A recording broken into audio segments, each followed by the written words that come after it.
Hi. Hello and welcome to another episode of Blue Light for Change. I'm joined today by someone I used to serve with, know very well, served with for a number of years, excellent copper. I'm going to introduce you to Jack Tomlin, who's with me today. And Jack, tell us about yourself. Good afternoon. Good afternoon. Yeah, thank you for having me. Thanks for being here. So, well, it's been a bit of a journey, really, for me. I grew up in Gravesend, so the heart of Kent, really. My mum's a nurse. My dad owned his own business. No policing in the family whatsoever. No one in my family joined the police, but it was one of them things that I was. Well, how to put it? Not a tough upbringing, but it was strict. That we had our ways, and Dad would always be at work, Mum would be at work. If you were ever sick as a child, you'd go to work with Dad because you never had a day off from school. And it's a bit of a running joke in the house, but you would go to work. Growing up, went to secondary school, then went off to college. But while I was there, I was into my athletics. Did really well at my athletics. Represented Kent, South East, England. Did quite a bit there. And had a fantastic athletics coach who was a Met Sergeant while he was my athletics coach, and he inspired me to join the police, really, through his stories and how it was for him. He had a good life. It was absolutely brilliant. So I was in awe of his stories, really. And from that day, realised that that's where I wanted to go. So went to college, got some education at college whilst doing my athletics at the side, and then got to 18 and went to join the police and was told, you've got no life experience, so you need to go and get some life experience. So Mum and Dad, being the way they were, said, you've got the summer holidays to go find a job really. So in the paper there was 2 jobs that were paying quite well that I went for. One of them, Thames Water, to go work in a sewerage plant, or South Eastern Trains to go and work on the railway. And I was lucky enough to then join the railway as a ticket inspector at 18. Done very well and managed to shine my way through an interview in an assessment centre and become a ticket inspector. Spent 18 months doing that, and whilst I was there I was still applying to the police. This time, being on the railway, I wasn't applying for the Met, I applied for the Transport Police, because I'd seen them work every day and was luckily at 19 and a half been able to join the Transport Police as a PCSO. So for those who are unaware, who are British Transport Police? Yeah, British Transport Police. Who are British Transport Police? What do they do? So they are a national force that police the railways, the trams as well, up and down the country. They've got community support officers, police officers, all over mainline railway stations and response posts all over the country. Okay. Scotland and Wales as well. Excellent, thank you. So then join the police. Tell me. Yeah. So training or so. Yeah. So I was one of the last PCSO cohorts to go through Tadworth, which was a real shock to me at 19 and a half years old to go away residential training. I had to be taught how to iron. I had to be taught how to look after myself, and it was quite funny in the evening. There was a lot of older people on my cohort, and I had ironing lessons, private ironing lessons, every night for a week, and how to iron my uniform, because my mum had always done it for me, and it was a real life lesson of you need to learn to iron. There's no one here to support you, so yeah, learned to iron. So I went to Tadworth for 8 weeks, and then was given a hub station to go and patrol under a development plan. So just want to touch a couple of things there. So PCSO, Police Community Support Officer, yeah. So just very briefly explain what they do. So they are the eyes and ears of the British Transport Police, as you see it. They're out and about every day at a hub station. They are liaising with stakeholders, talking with people, intelligence gathering. They are a high visibility deterrent on the railway network. They are there everywhere. They speak to people. 9 times out of 10, when you get to a railway station, that's what you'll see as a PCSO rather than a police officer, because the police officers are spread few and far between. Yeah. So they are there every day. Okay. So, and again, just touching on point there, you mentioned Tabworth. So Tabworth was a residential police college. Yeah, it was. It was the British Transport Police's own residential police college over in Surrey. It was an old building, absolutely beautiful. It had the residential blocks and then the training classrooms. Yeah. And it also had the dog section were based out of there. You did your OST there, your officer safety training. Everything was all rolled in one. All your role plays, everything was all there. Very much how the police training colleges were before it all got changed. Yeah, I mean, I went through the Home Office, the old national system, anyway, for I think it was 6 months, I think, something like that. So, what do you think about, because it's changed a lot now, I think most forces now do in-house, if not all forces do in-house training now, as in remote, so you go home every night, mainly. Do you think that's a good thing? Or? So, I did the in-house, I did the residential when I was PCSO, but then when I joined as a PC, a police constable, I did the going every day, coming home every day, and there was a complete difference in how it is, in my opinion. As a PCSO, when we were residential, we bonded more as a team. We were there with everyone from a Sunday night to a Friday afternoon, and you bonded with everyone there and then. Whereas now, how it is, you go away, and I think the teamwork's gone really from that point of view, because you're fractionalised. You're not spending all of that time with everyone. You can't go and knock on the next door's room for a bit of help, or like I say, I had the ironing lessons for a week, and I don't think you're able to get that how it is now from how it was. Yeah. So do you think, what about on the discipline side of things? I think the discipline side was that because you were on your best, I wouldn't say best behaviour, but you were expected to be in your job focus from the moment you got there on the Sunday to the moment you left, because it is the discipline service that it should be. Whereas now you can walk out the door of a training centre at 5 o'clock, and then you don't have to be back there till say 9 o'clock the next morning, and people aren't 100% thinking of how it is. Even in the evenings when you were eating dinner at Tabworth, you'd address the inspector, sir. It would be the traditional way of being. Yeah, I'd agree with that. I think that discipline has certainly changed a lot. Oh, 100%. I think that changes your outlook and your career, I think. Yeah. So you joined the police, you go through your Tabworth, training school as a PCSO. Yeah. Where was you based? So to start with, I was based at London Waterloo, on the hub team there, which was a bit of a baptism of fire. It was a busy station. Yeah. Got your steps up every day, just liaising with people, talking with people, learn. And I think this is the one thing that what I was told very early on. The best tool that you've got, especially as a PCSO, because you've got very limited powers, is your voice. And the more you can learn to talk to someone and de-escalate a situation if you're there, or talk to them about it, is the best thing. And I still believe that is the best thing you've got, is your voice to talk to people. Definitely. And I think that's lost a little bit nowadays. But that was the best skill I was taught and I was learned. Just picking up from different people how they liaise with people and taking the best from people. And so I spent 6 months there, and then I moved to London Bridge hub, slightly closer, but that was when London Bridge was not this new fancy station. It was very windy, very cold throughout the winter, and that was a steep learning curve there as well, because it was a very different style of station. It wasn't open. It was like open with all like Waterloo is with the big concourse. It was rat runs, and it had its problems, as well as all the stations had its problems. And then I spent, in total I was a PCSO for 4 years, so I spent a good couple of years at London Bridge as PCSO, and then I moved on to a neighbourhood team, which was a train-based neighbourhood team where we'd go up and down on the trains down to Brighton, just to have visibility on the trains really. So it was a neighbourhood team that did that, and it had part of Wimbledon in it. It was all over. I moved on to that because it was very varied. Had an absolute brilliant team with them. Had a brilliant skipper there as well, sergeant there, who I still go for beers with now. The team there, we're still close, we still chat.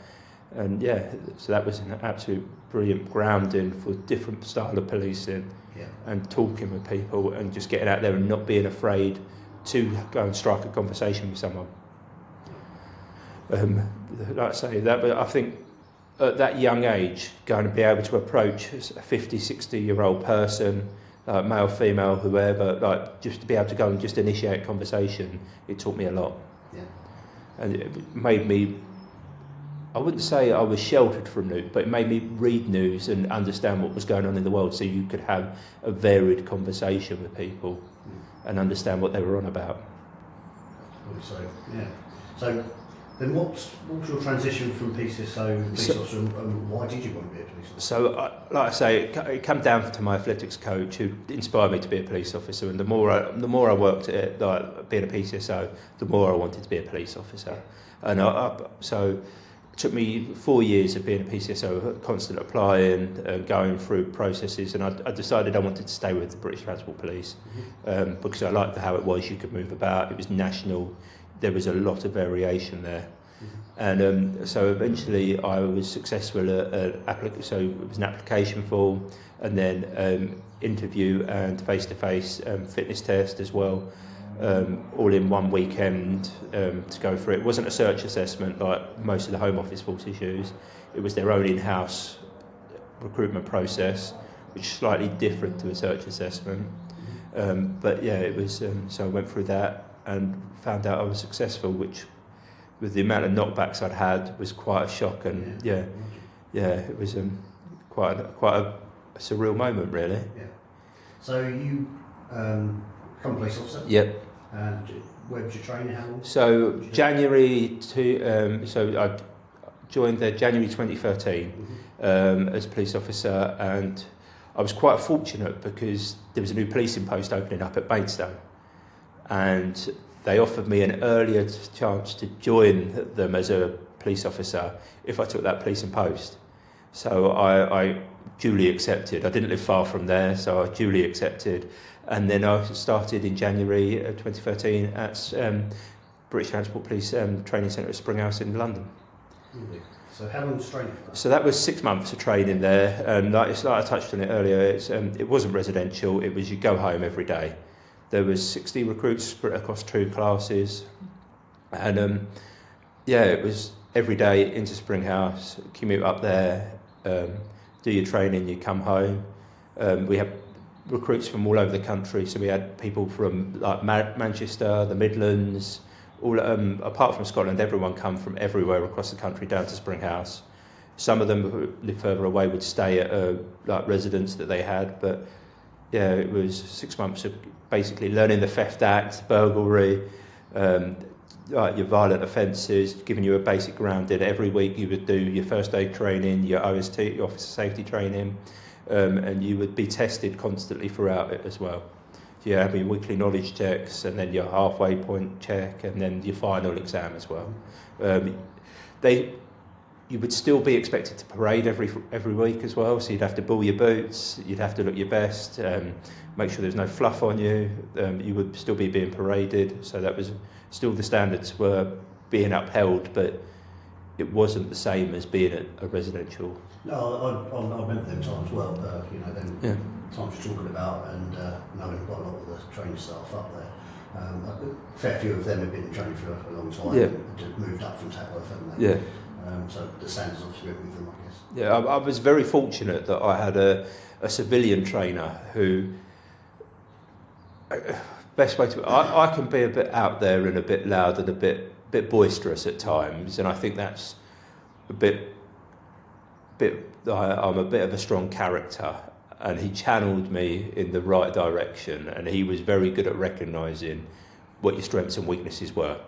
And he was very good at sorting that and getting you in the right way, just to inspire you. I'm very fortunate about him. He was. I think I got the best instructor I could have there. So yeah. Okay. So you finished your training? Yep. You started at Maidstone? Yeah. Went down to a new response post at Maidstone, and that was an eye opener, because when you're in your training and you put this uniform on and you think you're invincible because you think you're like Iron Man. You've got this new shiny uniform and all this new shiny kit, and you slowly realise that it means nothing really. This kit, it does mean something. It gives you your purpose and your identity, but you've still got to be you, and you've still got to speak to people how you would expect them to speak to your mum or your grandma or your sister, and it doesn't make you this invincible person. You've still got to understand that there are people out there that still don't like you, dislike you, and a whole whirlwind of emotions come over you. And so I spent my 2 years of probationary period down at Maidstone, had an absolutely cracking time. It was like a family team down there. I was taken under the wing by a sergeant who had, I can say he had transferred in from the Met, done his 30 years. There was nothing he hadn't done in the police. One of life's nice guys. He was absolutely brilliant, phenomenal man who taught me a hell of a lot about policing, but he was very much a disciplines and standards man. And there were times that it would come to blows, really, physical blows, and people would witness physical blows because I would answer back or back chat or swear at him. And it was a very, very interesting time, but it gave me the best grounding in policing. And if we're looking back on it, if them times have happened today in policing, we would both be out of the job. He would be out of the job for bullying, and I would be out of the job for the subordination side of it. But he taught me a hell of a lot. He taught me how to be a police officer. Yeah. And the whole team around me taught me how to be a police officer. And that was, I can't thank that the whole time, the 2 years I had down there to start with, enough for what people taught me. Like you came in towards the end of my 2 years, like the stuff people were teaching me was absolutely phenomenal. So what kind of things would they be dealing with down there? Is that on trains or in cars? Or? So we would be out on response post. So we were out in cars, responding to the 999 calls, doing the investigation. So I dealt with everything from a simple fare evasion if someone's not bought a train ticket, and I was taking GBHs to court because my sergeant then at the time wasn't a fan of handing anything over. If you arrested someone or you dealt with someone, you would deal with it from the very beginning to the very end, and he would make sure that I did the full file, and I would have to do the job from start to finish, because he was very much a believer of you need to learn how to do that. And come from that, from GBHs to coroner's investigations files for fatalities. If someone had unfortunately decided that they wanted to end their life on the railway or an unfortunate accident, we would investigate them all. There were train patrols, and there were times that if I'd upset the sergeant, he'd send me out on a train patrol.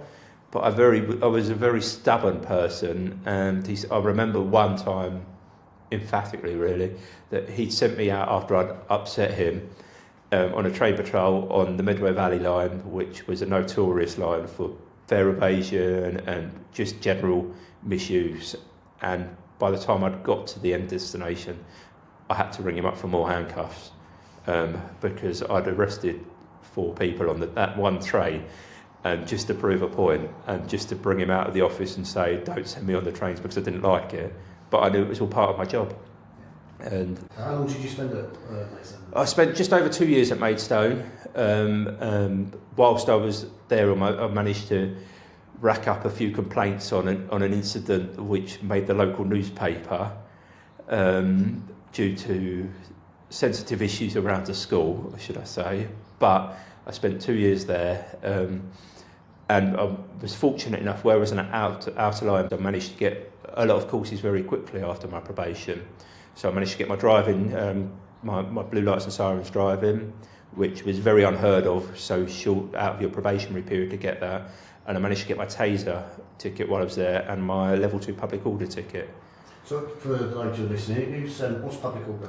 So level 2 public order ticket is you get kitted up in the riot gear with the shields and the helmet, and you deal with mass disorder upon what would be a rise. So anything from football to demonstrations, you would be sent in as a public order serial. So you go away, do your 2 days training, and then you refresh every year, and you get deployed as a serial.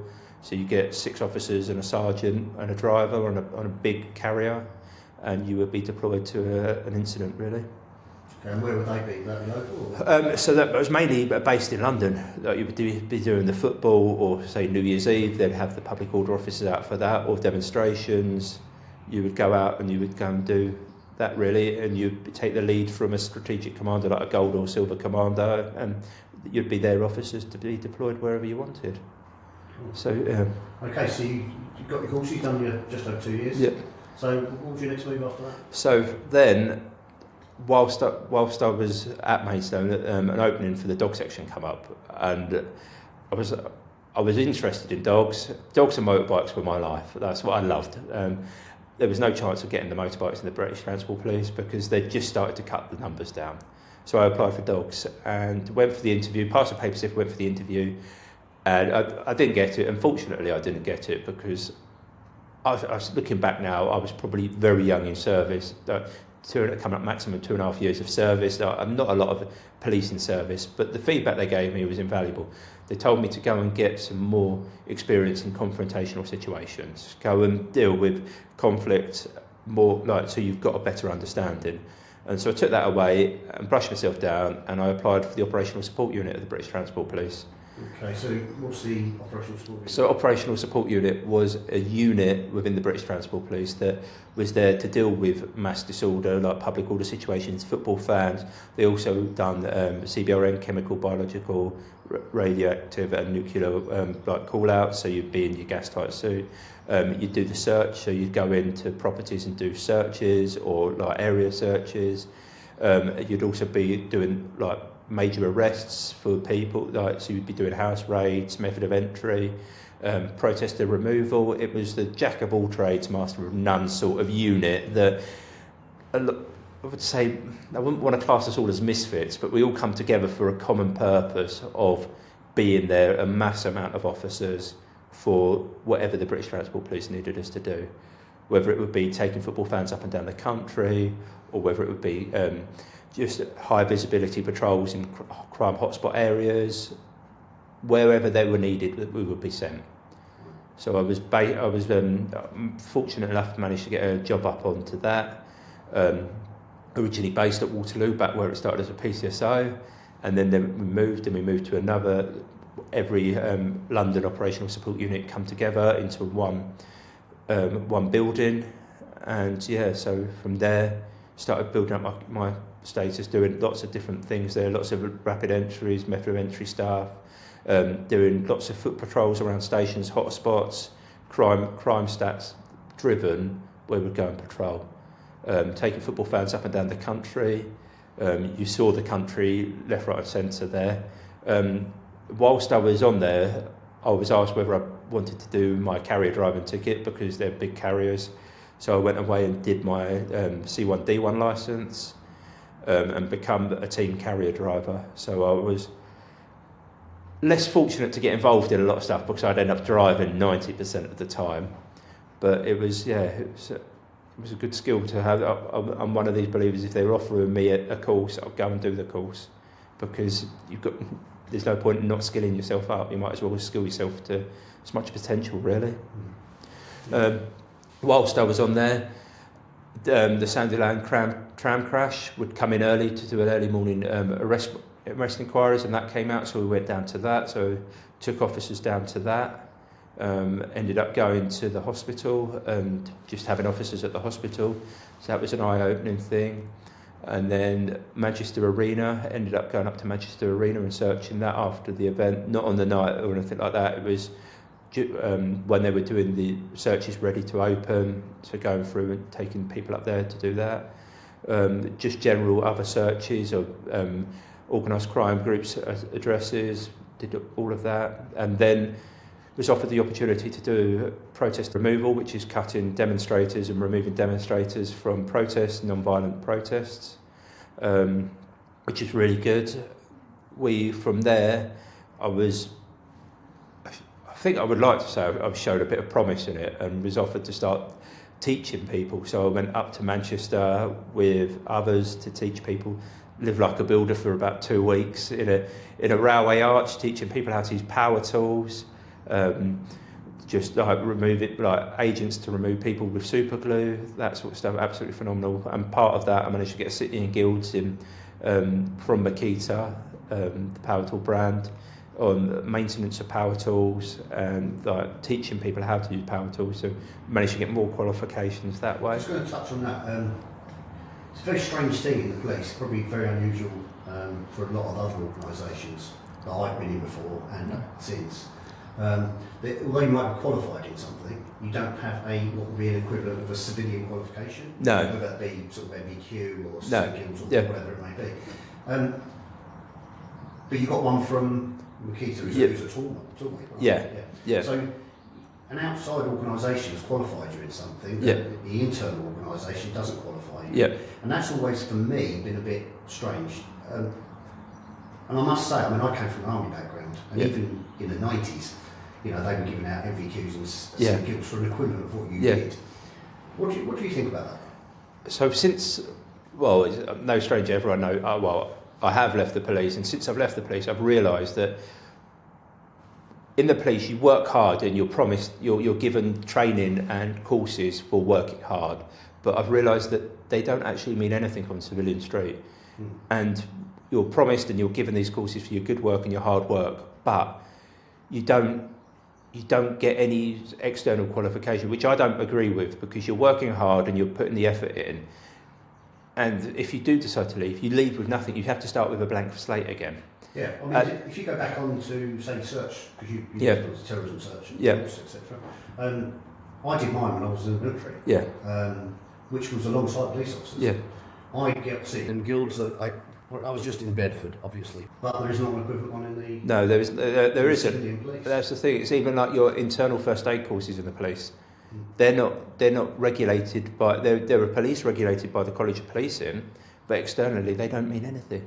Yeah, which is mind-blowing, really, because there's a lot of emphasis on training people, but you don't have any qualification. You don't have a folder of qualifications to come up with and say, I've done this, X, Y, and Z. This is what the equivalent is. You don't have that. Why do you think that is? Why is it done? Because it can be done. It can be done. I think it's a hold on. Like, that's my personal opinion. It's a hold on people that will reward you with the good courses, will give you this, but then when you want to leave and you want to upskill yourself and move on to do better things, you actually start it from the bottom again. And so it puts people off from moving on, really, because they've got nothing outside of it. So you think it's more to keep people retained? Yeah, I think it's a retainment, like retention issue rather than a monetary issue, because it doesn't cost much to join these organisations to give you these qualifications, but the cost of a police officer is a hell of a lot more. Yeah. So I think my personal opinion is to retain you in the police force and to keep you going through that cycle. Yeah, I mean, it's always, I mean, as you know yourself, and I'm heavily into training myself from that side of things. I just find it very bizarre thing. It is utterly, like, there's no other organisation out there, like company, that invests in people but gives them no actual qualifications for it, because we're spending out a lot of money to invest in people in the police. They spend a lot of money, but you don't have you do have a certificate, but it's a police certificate. It doesn't actually mean anything externally. Yeah. And like I say, I think it's a way of them keeping people within the police service, just so that they don't want to move on. They can't get the skills in, say, an investigation role, and then I've been headhunted to go somewhere else, because it's a massive financial loss for them. Yeah. So sorry. Yeah. So moving on. So you've gone to the OSU, picked up loads of courses, lots of experiences. Yeah, had some brilliant times there. I spent about 3.5 to 4 years I was there. Mm-hmm. So I wasn't there a great period of time, but I was fortunate that the dogs had just opened up. Dog section had opened up again, and so I had applied for it. My sergeant at the time knew that that's where I wanted to go, knew the reasons why I joined the support unit, knew that I wanted to progress myself, and so I applied for the dog section again and was successful.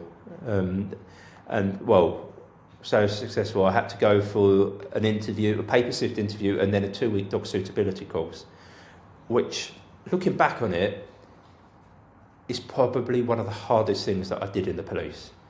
You go away and it is residential. You get there on a Monday, and the first Monday you have to do an exam. So 6 weeks before the suitability, they give you a booklet on what you need to know: the skeletal system of a dog, different parasites, all different stuff like that. And it is a pass or fail exam. And there were people walking out of there on the first day having failed their exam. So did that, and then it was teaching you principles of tracking, man work and criminal works, like not only on a general purpose dog, which is the bitey, fierce dogs, but you also had to learn the search side of it. So for explosive search, you had to learn the system of search. So it was 2 weeks of jam-packed out there, learning how to lay a track, taking dogs for obedience that you'd never known, never used before, never knew the history of the dog, learning that, and it was a tough 2 weeks. And to me, it was an emotional 2 weeks as well. I found out my wife was pregnant with our first child with it, so that boosted my emotions absolutely massively there. And it was just a hell of a experience. But and I understand why they did it, because they didn't want, sounds really weird when I say that, it wasn't about getting the best from you, it was seeing whether you could get the best from a dog that you'd never worked, and whether you were able to adapt yourself to work a dog.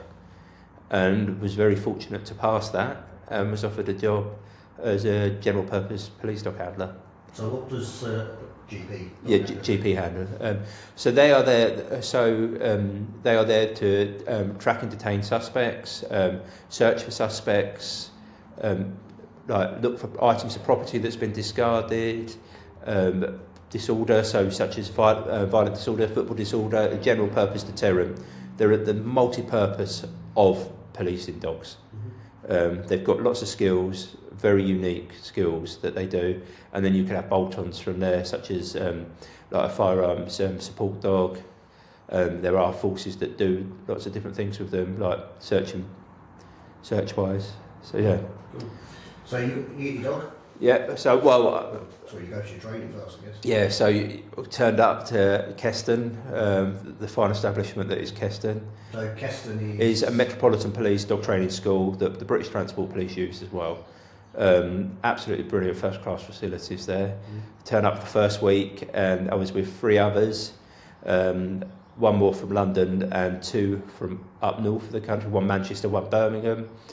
And you turn up and you're nervous. It was like starting police training again, like, because you've got all of these experienced officers milling around with their dogs, like wealth of experience. And it was a bit of imposter syndrome on my part that I was there and I still hadn't got 10 years service, and I was there in the dog section going through a basic dog course. So you go there for a basic course, which is 12 weeks long, and you get a dog issued to you by the dog section on week 1, and that is your dog, should it be successful once you pass your 12-week course. Because the dogs are always the property of the Chief Constable, so they're never your dog. It's the Chief's dog that you look after, and you spend every day then living with that dog. They come home with you. You get a police. We were fortunate we had a police van come home with us. They live in a kennel in the garden, and you care for them in every women need that they needed. Whether that be on a rest day, Christmas Day, bank holidays, you were there doing stuff with them. So the first week I got given a dog. His name was Axel, and I had him for the first 10 weeks of a basic course where you teach him how to track, to detain suspects, to bite, to search for property. And he was a bit of an unknown because he was classed as a green dog. They knew not a lot about him. He was brought in from a breeder. There was very unknown about him, but so we struggled on, and the other 3 dogs were absolutely excelling. I was a bit of the remedial at the back, staying for extra classes, doing as much extra as I could to try and get this dog through. He was very much like me, very strong-willed and very, very loopy at the same time. But got to week 10 and they had to make a decision whether he was going to be a successful dog or like whether he was going to get to the standard required, and they decided he wasn't. So at week 10, he got returned back. So you're not on far from the end of training? No, so I'm 2 weeks off the end of training. Pass-out parade for the dog section was being arranged, and there was me handing my dog back. So it was quite an emotional time, but I poured my heart and soul into that dog. Absolutely a beautiful looking dog, poured my heart and soul into him. And he just wasn't cut out to be it. So that was fine. a bit an unknown because I was worried then that I would be removed from the dog section. I'd go back to the support unit, but I wasn't. There was a puppy at the time called Zimba. Well, when I say puppy, he was 6 to 8 months old, and he was going to be. I was told, right, you go away, because at that point it progressed to the point that my wife was due imminently to give birth. That's the period of not only the basic course but the wait to join the dog section after the suitability. Go away, have your child, have your paternity leave, come back, and you'll have a dog. So when my daughter was 2 weeks old, went back to the dog training school, picked up Zimba, and then was told, right, you were spending. I had about 6 months, if that, until the next basic course was starting. 6 months of going out with dog handlers, go and be paired up with them, go back on shift with them, and just spend 6 months of training with him, getting him up to a standard, and then did that. Had some absolutely brilliant people who would help me daily. I'd meet up with them, we'd go and do dog stuff, obedience, teaching the dog to walk to heel to you, just general bits and pieces that gave me a brilliant grounding for going back onto a basic course with him. So went back onto a basic course and had an absolute phenomenal time. Again, it's like the best way to describe a basic course with a dog is learning to play hide and seek for 12 weeks. You're either hiding something for them or you're seeking something for them. And it absolutely brilliant. You played about in the woodlands, in fields, old buildings, abandoned buildings, derelict buildings, searching them. Absolutely brilliant. And saw different things. Hide and seek for 12 weeks. Passed out with him, with Zimba, as a general purpose dog. And then was put onto a team to be based in the southeast as a dog team. And that's where the real work started, because you still can't lose focus on training every day. I was out every day with him, walking him, doing bits and pieces, training a little bit and often to create the ideal dog and the perfect dog. Because I wanted, no dog handler wants to see their dog fail. So you're striving for the best and to get the best you can do out of him. So I spent time doing that. So I was based in London. I would take, there wasn't a call that I wouldn't take. Even though I was a dog handler, I would still want to take if there was an immediate call coming out or any call, I would go to it, because I was still a police officer first and foremost. I was a dog handler second, but my dog came first. If that makes sense to you, that I was there for the public, but I was just there with a dog. And from there, so we did lots of different stuff, from football disorder to searching for suspects. Lot of Home Office requests where their dog sections were being cut and they didn't have dog handlers, so we'd go and assist them. We're always out and about, early, late and nights, out and about doing that. That's another point to touch on. I mean, we said it at the beginning, British Transport places trains and underground things like that. But they do have powers if requested. Yeah. Outside of what jurisdiction. Yes. So the Home Office, police force. Yeah. So. Can request. Yeah, exactly that. So Home Office force, where we took our dog vans home with us, we'd have to travel into London every day. We were going through Home Office all the time. There was often requests for dogs where they were short in numbers, and we'd go happily oblige. All we wanted to do was work our dogs and help. So that was absolutely brilliant. It did get me into some sticky situations. There was times that you think, I'm here on my own and this could go wrong very quickly, but you had your dog and you trusted your dog. Well, bar one situation where I didn't have the dog out and ended up getting bitten, but that was a different story really, bitten in the testicles. So tell us about it. So I went to, this is how I was, no call. If I heard a call when I was close, I would go to it. So there was a call for a concern for welfare in Hackney. There were other units going, but I wasn't far off, so turned up there, got onto the station platform. It was at a railway station, got onto the station platform, started chatting to a gentleman that people were concerned for. Him, was talking to himself. He wasn't in a well place, is the best way to describe him. You could see instantly he wasn't in a well place. Started chatting to him, talking to him, and then more officers arrived, and it happened to be an old team I worked with on the support unit arrived, and it just went wrong very quickly. He would become violent, so he was arrested, And we went, so we'd taken him out the station. I was still very hands-on with him, like escorting him out the station, because as much as there was other people there, I was still the first there. I would still deal with it. I wasn't going to shy away from that. And we were loading him into the back of a police van. And it was a drill that we'd used lots of times on the support unit, because you were very well drilled where people were, what people were doing. It was doing everything in a safe and controlled manner. Slow it down, make it safe. And I was on his shoulder, holding his shoulder and moving him back into the back of the cage van. And he's turned round and he's 1 in a million stars that had lined shot and bitten me straight on the testicles. It causing a nice laceration to there, which, hurt a little bit, yeah.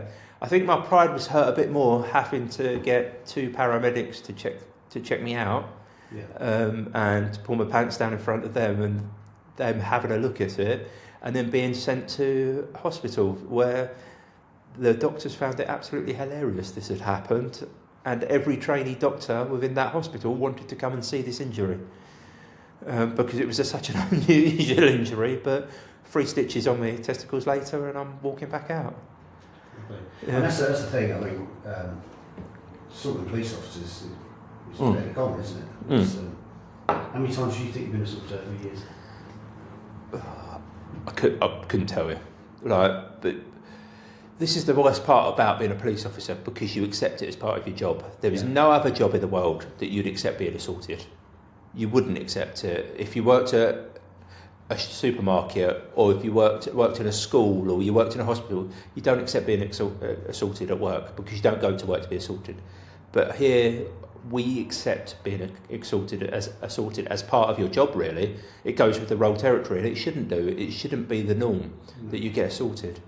And yes, I know you will be arrested for it, and you may potentially end up in court for it, but a deterrent for assaulting a police officer is not what it should be, because that's the criminal justice system, and you learn to accept it. So a lot of the times, you wouldn't even put a police assault onto the charge sheet, because it was just adding aggro to your already complicated case file that you didn't want to. You just wanted it done, charged. What other stress would you want, really? Yeah. So it was. I couldn't tell you how many times I've been assaulted. How long were you at the police? Dog unit? So I was on the dog unit for about 5 years, and whilst there, did a lot of absolutely brilliant stuff. Was offered a chance to go to the National Police Dog Trials up in Nottingham. Was offered a wild card. Someone had dropped out and offered a wild card place for it. Top 21 police dogs in the country. I had a week of extra training because that's how close it was to it, and managed to finish 19th out of that, which I was really proud of. Zimba did me absolutely proud.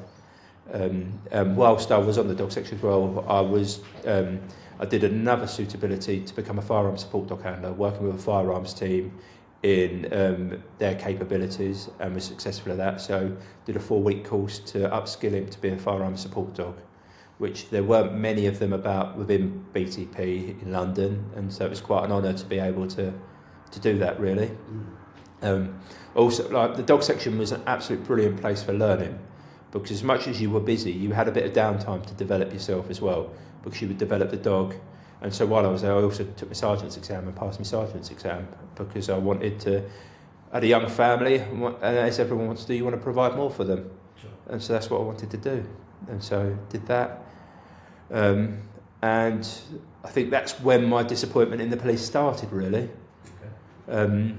So don't get me wrong, absolutely fantastic job. I loved what I was doing, but passed my sergeant's exam. I went in to see the bosses about the promotional aspects, and was very much told that I wouldn't be promoted on the dog section, and I wouldn't be promoted on the dog section because of and it sounds hard, and it's hard for me to say this really in a day that we are, but I wasn't the right demographic for the building. It was a bit of a pill to swallow, because I dedicated my whole life to being a police officer. I set out to do 30 years in the police. I didn't want to become to the dizzy heights of the chief officer, anything like that. I just wanted to be able to provide more for my family and to, like, improve myself, and that's what I wanted to do. I wanted to become a sergeant of the dog section, and there was no hope in hell for that, really. So I mean, yeah, you're obviously a white male. Yeah. How did that make you feel? As in, it's almost a reverse discrimination. Yeah. So it was. I felt demoralised by it, really. Like I'd worked so hard, and I'd given the job absolutely everything. And the more you speak to people, the more they would tell you, Jack was job pissed, and that was a term that was bandied about a lot. And that's a very common term, because I'd give up stuff, give up my days off to go to work, miss family parties to go to work. You would dedicate your life to go to work. Yeah. Like I missed out on a lot of things, like through the years that I'd been in the police, like going away with friends or going away just doing like spurious things, just because I wanted to work. I wanted to work hard, and once you'd given up, like I look back on it now, and I gave up a hell of a lot of stuff for what? Because it just completely broke me, really. Okay, so that was the beginning of beginning of the end, shall we say? Yeah. So take us through. So you've done your sergeant exam, but there's no progression there. Yeah. So what was your thinking going forward from that? So I thought to myself, like, I'll plod along, being a dog handler, trying to be the best I can. And at the same time, there was a review into the dog section within the British Transport Police, which was supposed to be 6 months. It turned out to be close to 2 years of a review. It wasn't a happy time. People were worried about job losses. And then I had 2 incidents in the space of 6 months that completely changed my mind. The first one I had a bit of a wobble on, really, was I was going to a graffiti call. I was on my way home, and a suspect on graffiti call come out. Dog job all day long, so I was going to there. And I was driving down the road, and I come across a triple fatality car crash. And I froze, because in my mind, I was going to a graffiti job, and I was thinking through what I needed to do with the dog, what I needed to request, every RVPs. My mind was racing 100 mile an hour to get like cordons in place, or like containment in place, and in front of me was this massive fatality. It was the first car there, and I froze, and that shocked me a little bit and made me think that it was difficult for me to process. And it was only going through the TRIM process, the Trauma Risk Incident Management process, that I could actually process why I froze. And that was kind of my changing point as well, the first one of my change points. Because it was hard, and I beat myself up about it, because so there were people were coming out of their houses to it. I managed to get the fire brigade I managed to get as many resources, and luckily, as I was starting to process it, a Kent police car which come past, which was the joint response unit where they had the paramedics on board, come past, and they started triaging people within the car, and I was dealing with the person out of the car. And for a long time, I beat myself up that what could I have done more?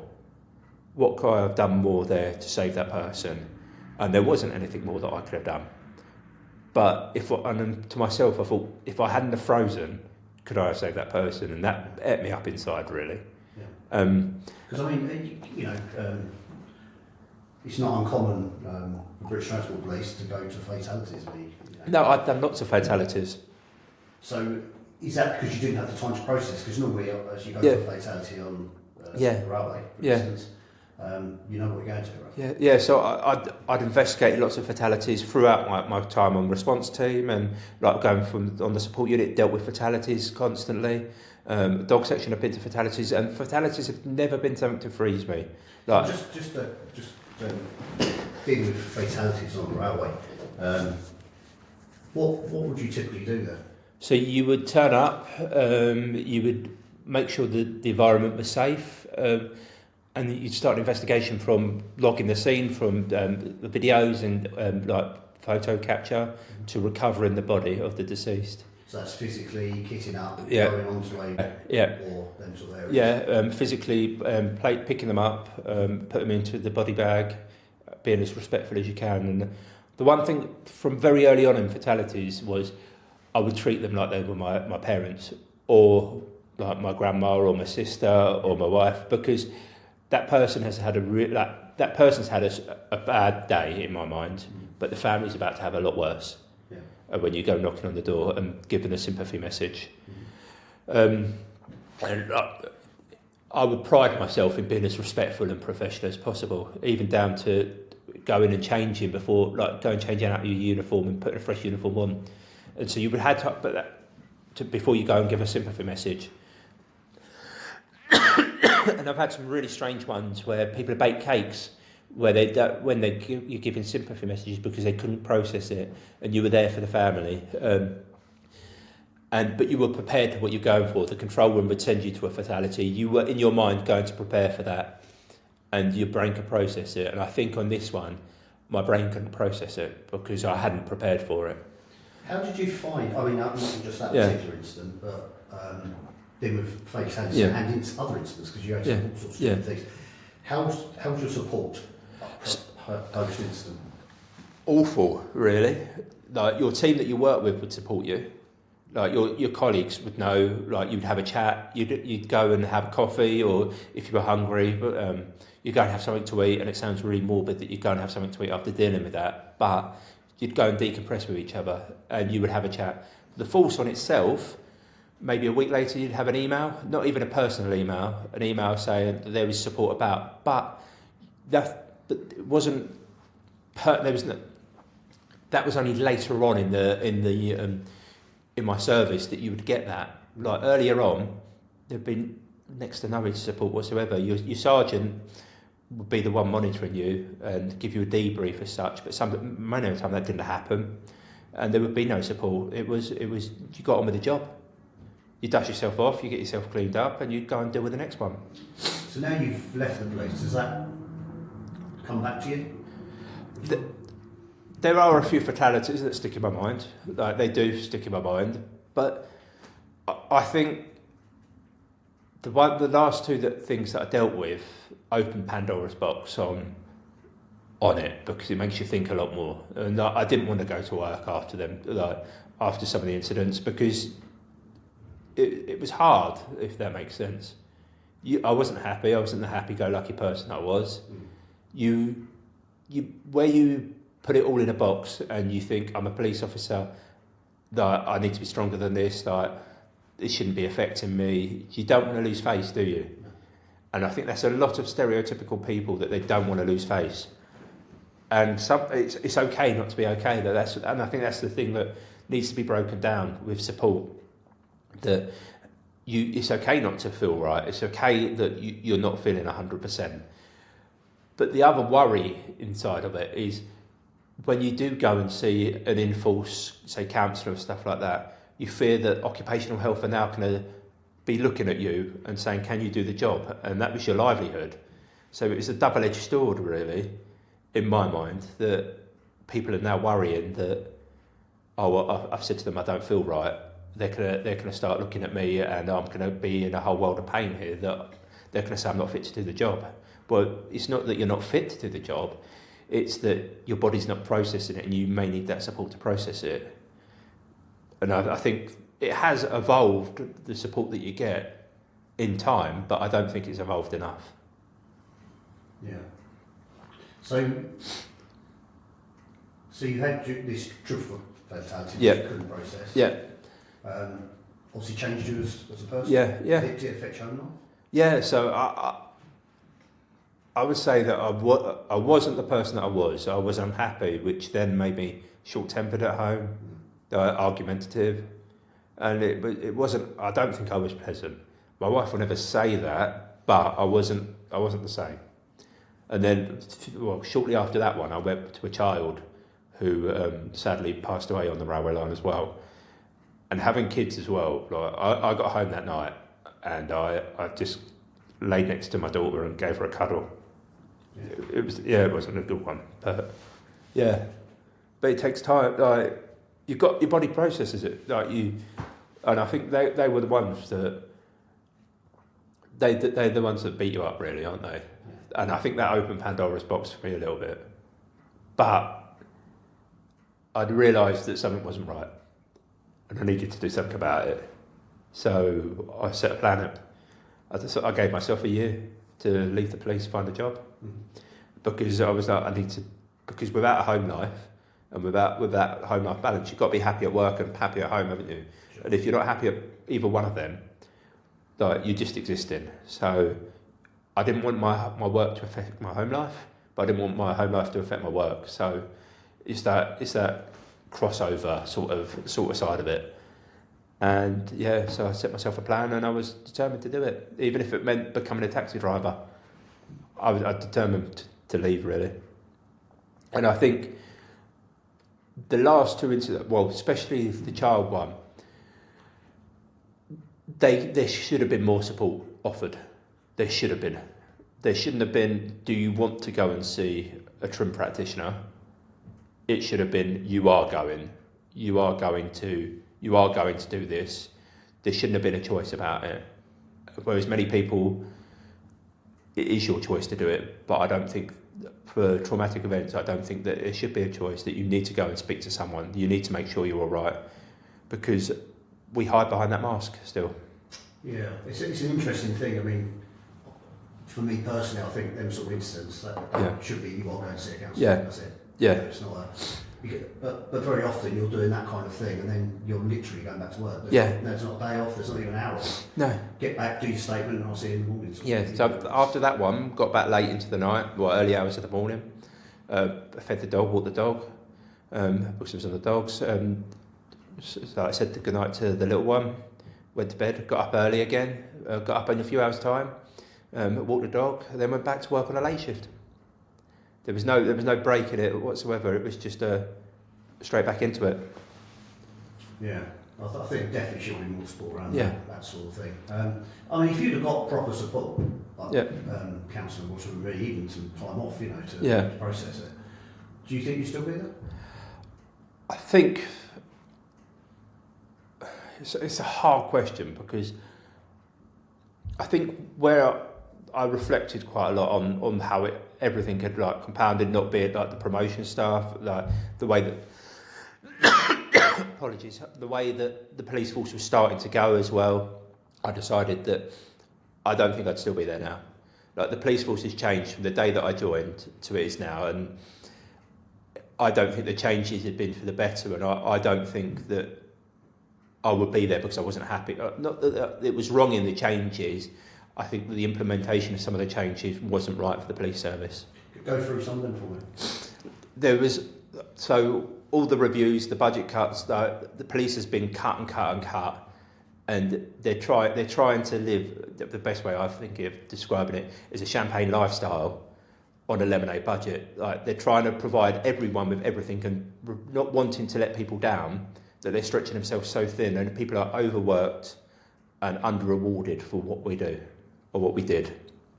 And then there's many a saga onto WhatsApp or your private life, and now you didn't have any time. And I'm not saying that what some of these people have done is right, but you haven't got your own private time anymore, have you? Because everything is under scrutiny.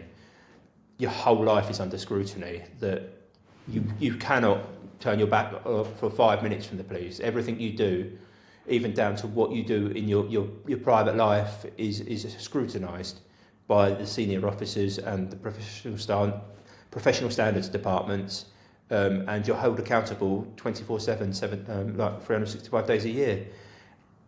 And that's, I'm not saying it's wrong, but it shouldn't be the way it is. I think what I've certainly seen at the moment, what I'm hearing a lot of people say as well, that are still in and have left under these issues that are having.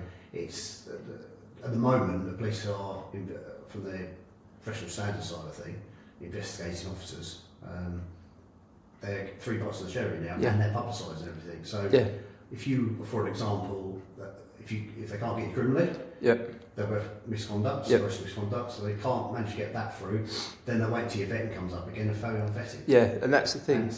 And then everything you've done is publicised, and I'm not talking criminal stuff, because yes, that should be publicised, absolutely. But all the other things, that, not even internal issues, you on a misconduct panel, that is publicised for everybody to see, to the press, actively given to the press as well. And I can't think of any job that has that. No. Where, you know, if you worked for a supermarket, for an example, and you did some of these things, all would happen, you get walked into a room by a Yeah. manager and say, your service is no longer required, see you later. Yeah. And that's the end of it, you've gone. Yeah. And I don't know why that's done. It's trying to be open and honest, I guess, but then that's also ruining people's lives. I think it's taken it far too far, really, being the open and honest part of it, because the reporting restrictions are not there. Like, people have got a right to a private life with the Human Rights Act, and you're taking that right away, aren't you? Because you're naming people, and it doesn't take long for people to work out who you are, where you live, and then it's in the paper, and that it's not just you, it's your family that's affected by it. Yeah. And this is all coming from officers who are making these policies and these decisions that back when they first started in the police force, it was worse, far worse than it is now. And they're now trying to right their wrongs that they had by making an example of people when stuff used to be acceptable. The canteen culture, that's how you used to decompress. Like, you had a bit of a laugh and a joke and banter, and I appreciate sometimes banter goes too far, but at the same time, we are human beings. We all deal with stuff, very traumatic stuff. Even like, yes, I was on the railway and dealt with fatalities on the railway. Road policing, like, deal with like fatalities on the roads, sudden deaths. People have to deal with stuff, traumatic stuff. Like, the studies into how much trauma police officers deal with in their lifetime is phenomenal, but you don't seem to be getting a chance to decompress from that, because your life is under scrutiny from the minute you sign up to the police now. And I think that's what a lot of people are now finding stressful and not understanding, and can't get their head around, that they can't have that balance anymore. No, it's certainly changed since I joined. Yeah. Massively. Well, it changed in just over 10 years. Just over that 10 years, massive changes from what it was to what it's become now. And I think it's going to change something in the next 10 years to something unrecognisable. Do you think that's the way that has then sort of rules and regulations and whatever you've been coming in, and the witch hunts that have been done, and we know people that have had them. Oh yeah. Do you think that's leading to the retention problems we're getting now for experienced officers? Massively, absolutely. Like, you look at the figures. Experienced officers are walking out in their droves, aren't they? They are voting with their feet and going. When I first joined, like, officers with 10-year service were looked up at, and you expected them, you respected everything they did because they were an experienced officer, and they're now considered dinosaurs technically within the police service, and people are now, like, 5 years experience is now seen as you are there. And the experience is going, and it's walking out the door because of how everyone's being treated, and people don't like that. It's not a happy place. People are doing it for their pension, and people are now thinking that they're there for the pension. Like, especially the older generations are thinking, I've got 12 years left till I can get my pension. I've got 8 years left till I got my pension. They're not wanting to be there for anything other than wait for their pension. Whereas a lot of the newer generation coming through, they're just going through it, and they'll quite happily walk away. So I think there is a massive retention issue from it. Definitely. So getting back to yourself then. Yeah. So you've decided to leave the police. Yeah. What were your steps going forward from that, and what happened? So I'd always been on the railway then since I was 18 years old. So I applied for railway jobs because of the transferable. Like, there's nothing paper transferable, but your knowledge is transferable. And so I applied for a job on the railway with Network Rail. Applied for multiple jobs, and was fortunate enough to get a job with Network Rail. And that's what you do. And that's what I do now. Work on the railway. It's still as I respond to incidents within the railway, but from the railway point of view. So I'm the railway liaison point of view for it. So I work alongside the police and the responding agencies, fire ambulance service, but I work for the railway side of it to facilitate safe working and getting the railway back up and running. And how do you, because you would have seen some of the same incidents that would have affected you before, being obviously from the railway side, but you'd have been with the police officers when they've gone to these things and dealt with them. How would you find the railway support? Massively different. You will get a phone call before you finish your shift. from a manager asking how you are, duty of care. If you don't feel like to coming to work the next day, they're not pressuring you to come to work. They will give you all the support you need to get you back to work and help you out. The support there is completely different. So do you think we, as emergency service in general, we accept not being supported? Yeah, 100%. We accept it. Brainwashed as well. It's very much brainwashing. We accept that that's how it's going to be. It's very much we expect it. Very much down to being assaulted at work. That's what we expect. Like we don't expect any different from it because it's never been there to the extent that it is externally. Sure. You look at if you were dealing with a traumatic event in a supermarket, you worked at a supermarket, they wouldn't expect you back on shift the next day. They'd give you the time off you need. It's the same where I am now. Like if I don't feel comfortable or up for it to go back to work, they won't rush you back to work. Whereas the police, you're back in shift the next day. Yeah, and you are literally making them life and death decisions in your job you're doing now and before, and you're getting two completely different. Yeah, 100% different ways of being. Yeah. Yeah. So you obviously left to join the railway. How did your force you're working for? How was that transition? So I kept it very quiet that I was looking at going because being on the dog section, I have my pride and joy with my dog Zimba, and then it became very evident that I was looking at going, and I've been offered a job. So I gave my 28 days notice and I applied to keep my dog. And the reason that I applied to keep him, he was 6 years old, and the reason I applied to keep him was not 3 months before that I was going, a female from the dog section left the dog section for promotion and got to keep her two search dogs. So I was very, very wary that there's a chance that I couldn't keep my dog, but I was very hopeful that I could keep him, retiring to me, that he'd come and live as a family pet, because someone 3 months previously had kept their dogs, and previous to them, people had kept their dogs.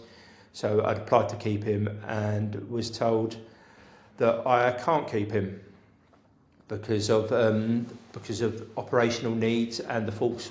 He was too young for the false to give. So I went back and I argued the case and put emails forward, evidencing why I should keep him. That the fact that dogs younger than mine had been kept previously, people had moved on. The female had taken her dogs. One of them got rehomed after she'd taken them.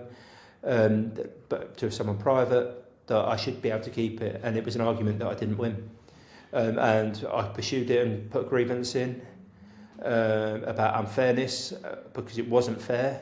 I wasn't trying to be a spoiled child or anything like that, but I just wanted fairness. And if the policy had been there to start with when I joined the dog section, that's the case, that the dogs would work until a certain age and then could be retired, but it wasn't transparent, and there was a lack of fairness in it. And so I put a grievance in and won the grievance, and still didn't get to keep the dog, but I've got an agreement in place with them, and policies have changed since then, and that's all I wanted was fairness.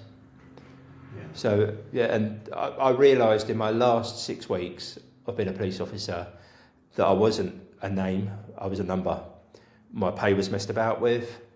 I had to work a hell of a lot more hours because they dug up from 4 years previous that I'd overtaken rest day in lieu, apparently, because of an error on their computer system. And where I thought I was only going to have to work 2 weeks of my 28 days notice, ended up having to work the full 4 weeks because I owed them time and money, and they'd taken it out of my pay slip. So I needed to work to get my pay slip back up to an amount it should have been. And it was just the whole process of it. Yeah, it's strange when an organisation makes an error and you get the blame. Yeah, so like I said, it had been 4 years previous to it. They'd said I'd taken too many rest day and loo. So I argued back that your system had allowed me to take it. So in my mind that I should have been able to, because it's your system's saying that I should have it. But no, it wasn't the case, so I owed them all the time and the money. And then coming on from that, it turned out that I owed the taxman money as well. When I joined the new company, the taxman wrote to me with a wafty bill as well. from an error. Yes, from the police. yeah, from the police, because BTP or British Transport haven't been paying the tax correctly, because we got paid 13 times a year, because we got paid every 4 weeks, and on the 13th time they weren't taxing us correctly, so the taxman had gone back 5 years and started to reclaim his money. Wow. And I owed him a few £1,000s. Yeah, it's it'd be interesting to know what other organisation what would happen with them in the civilian world, if you like, if they try to, you know. Yeah. And well, going back to the day that I left. So I left at the end of November 23. Went in, dropped my police van back, gave away all the good kit that I had, because on the dogs we had good kit. Gave it away to other handlers who needed kit. Took my police van back, handed my warrant card in, handed all my permits in, and I was asked would I leave through the back gate of the building, because it was easier for the supervisor to let me out the back gate, and I refused. I wanted to walk out with my head held high. I'd done nothing wrong. I wasn't leaving under any clouds. I was leaving on my own accord to better myself, and I refused. And I walked out the front door. And that was the last thing that proved to me that I was just a number. Yeah. That it was easier for them to walk me out the back gate because they didn't have to move. And I refused that. Yeah, it's not great behaviour. No, it wasn't. Okay, well, so are you happy now? My world has changed. Yeah. I'm a happy person. I've got no stress. My home life, I spend more time at home because I'm not missing out on my children growing up. I think, like I said before, you miss out on a lot being a police officer because you want to give your all to the job. And now I'm at a job that my manager won't ring me when I'm off of work unless I've contacted him. Like, you're not expected to work any extra hours. You're not forced to do anything because my work-life balance is a hell of a lot better. I'm a happier person. So obviously you've seen it change over the years of policing, from times where you absolutely thoroughly enjoyed it, treated well, strict, but rules were in place, but it was a good environment, to maybe not a good environment towards the end. What would you say if someone was going to join the police today and said, would you recommend it? Or? Part of me wants to tell people to recommend it because I love my time in the police. I had some very good times. I've done a lot of things that people will pay a lot of money to do. I've done a lot of good stuff, helped a lot of people, but that's all come at a price. So I would say to them, go enjoy it, go and experience it, but remember, you've still got to be a person. You've still got to be you, and you've got to have that fine balance. Don't get sucked into the trap of working every hour under the sun and losing your identity. Yeah. So, as a final note, what do you think change is needed within the police? Oh, massively, absolutely. I think there needs to be more support around officers. I believe there needs to be more funding. I think the whole misconduct and how they're going on witch hunts after people needs to be looked at, because they're not perfect, them witch hunts, but that's a whole different story. I think that there needs to be a complete overhaul and it needs to be investment. And it's not just investment in the police service, it needs to be investment in the people, not just saying we're going to come up with this initiative. You need to invest in your people. But proper training, which is worth something, proper investment in getting the right people for the job, which is what's missing. Yeah. I think if the right investment in people and the right investment in everything, really, from the government down needs to invest in it, because you can't improve something without investing, can you? No. And the police service is failing. We're the first people that people call when they're in trouble, but we're also the first people that get slagged off by the newspapers. So that's the double-edged sword there, that the government needs to be investing into people to say, well, we need our police officers, we need to be proactive here. A lot of changes need to happen. So, just very finally, if you had the senior management here now, looking at you, I'm them, what would your message be? I would say, when was the last time that you put yourself in a police constable's shoes and walked out there and spoke to the people on the ground? Not with your staff officer next to you. Go out and do the job as a police constable, a PC, on the ground, and come back and say that you feel that it is still the same as when you joined how many years ago, because times have changed and you need to change with the times.